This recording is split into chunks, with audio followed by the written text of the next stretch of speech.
সাল্লাম কিছু ট্রিটমেন্টের জন্য নির্দেশনা দিয়ে গেছেন, তিনি নিজে সে ট্রিটমেন্ট গ্রহণ করেছেন। এর ভিতরে একটা হলো কি, হিজামা।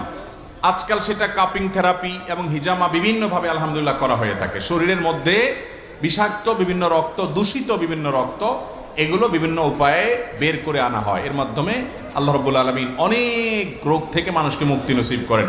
কিছু কিছু রোগ আছে যে রোগগুলো থেকে মুক্তির কোনো পথ খুঁজে পাওয়া যায় না।